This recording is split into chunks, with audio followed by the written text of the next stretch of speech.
kalau di dalam seperti di dalam Wahyu tadi naga besar.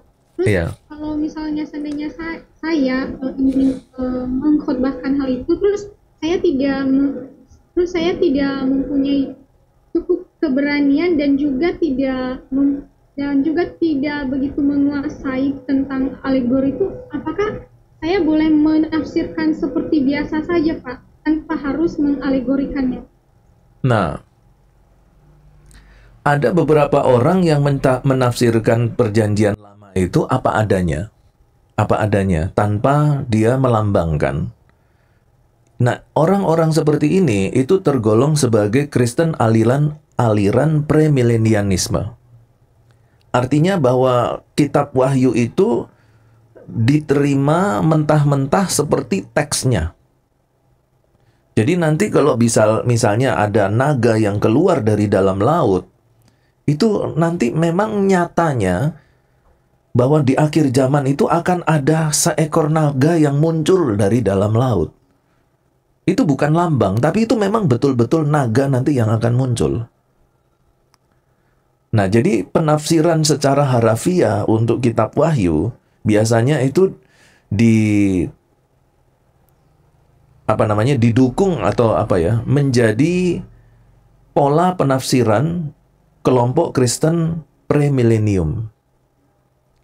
Nah, sedangkan kalau kelompok Kristen milenialism atau dispensasional, mereka melihat kitab Wahyu itu semuanya sebagai simbol yang harus dilambangkan, yang melambangkan suatu makna rohani.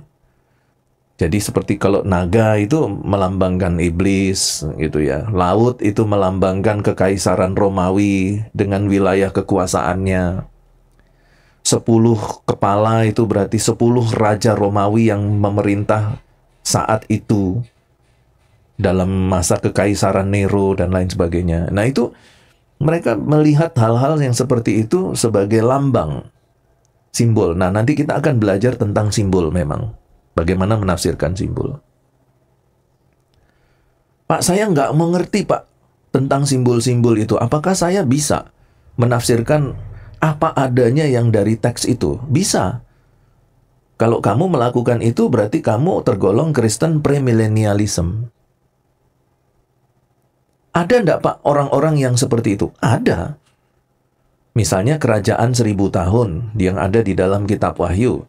Itu memang betul-betul nanti ada masa 1000 tahun yang dipimpin oleh Yesus. Tetapi di dalam kelompok Kristen yang lain, melihat masa 1000 tahun itu bukan fakta sejarah, tetapi itu hanya lambang, itu hanya simbol keberhasilan gereja di dalam memberitakan Injil dalam kurun waktu tertentu di dalam kehidupan manusia. Beda, caranya beda. Dan itu juga beda juga terhadap kelompok orang-orang yang meyakini cara penafsiran itu.